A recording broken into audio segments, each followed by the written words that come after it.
નમસ્કાર દર્શક મિત્રો, આપ જોઈ રહ્યા છો જામનગર ક્રાઇમ જ્યોત ન્યૂઝ ચેનલ, જ્યાં મળે છે સાચા સમાચાર, લોકોના પ્રશ્નોની સાચી પડતાળ અને સરકારના સીધા જવાબ.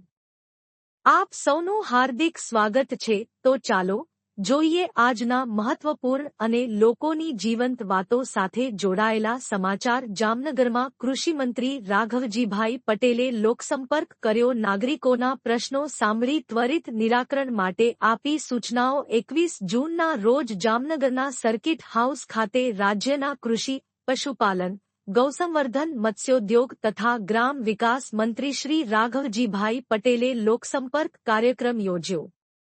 આ કાર્યક્રમ દરમિયાન શહેર અને ગ્રામ્ય વિસ્તારોમાંથી મોટી સંખ્યામાં નાગરિકોએ હાજરી આપી હતી અને પોતાના પ્રશ્નો રજૂઆતો મંત્રીશ્રી સમક્ષ રજૂ કરી. શ્રી રાઘવજીભાઈ પટેલે દરેક મુદ્દા પર ધ્યાનપૂર્વક સાંભળીને નાગરિકોને વચન આપ્યું કે રજૂઆતો પર તાત્કાલિક પગલાં લેવામાં આવશે. સ્થળ પર જ તેઓએ સંબંધિત અધિકારીઓને ટેલિફોનિક સૂચનાઓ આપી અને કેટલીક રજૂઆતો પર તુરંત લેખિત કાર્યવાહી શરૂ કરાવી. જણાવવાનું રહ્યું કે મંત્રીશ્રી દર અઠવાડિયે આવા લોકસંપર્ક કાર્યક્રમો યોજી જનતાના પ્રશ્નોનો નિકાલ કરે છે, જેનાથી લોકો અને સરકાર વચ્ચે સીધી સંવાદ સાંકળ ઊભી થાય છે.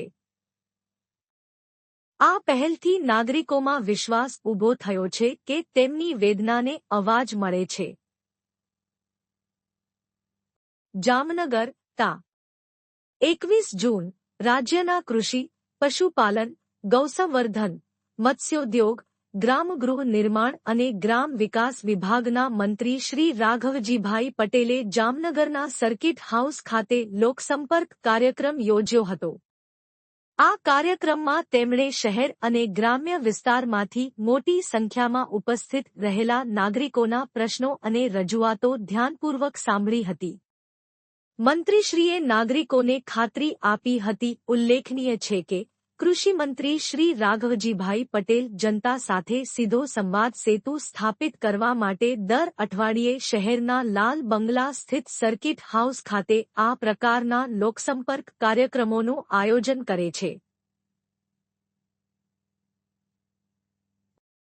આ કાર્યક્રમોમાં મોટી સંખ્યામાં નાગરિકો હાજર રહીને પોતાના પ્રશ્નો અને રજૂઆતો અંગે મંત્રીશ્રી સાથે રૂબરૂ ચર્ચા કરે છે. મંત્રીશ્રી પણ એટલી જ સહૃદયતાથી નાગરિકોના પ્રશ્નો સાંભળીને તેમના નિવારણ માટે સક્રિય પ્રયાસો કરે છે. તો મિત્રો, આજના સમાચાર હતા સામાન્ય નાગરિકોની અવાજને સરકાર સુધી પહોંચાડનારા એક ઉત્કૃષ્ટ પ્રયાસ વિશે. આપ સૌનો દિલથી આભાર. જોતા રહો, સાંભળતા રહો જામનગર ક્રાઇમ જ્યોત ન્યૂઝ ચેનલ સાથે. ફરી મળીશું આવા જ નવા અને પ્રભાવશાળી સમાચાર સાથે. ચેનલને લાઇક કરો, શેર કરો અને સબસ્ક્રાઇબ કરવાનું ભૂલતા નહીં. જય જનતા, જય સમાચાર. ધન્યવાદ.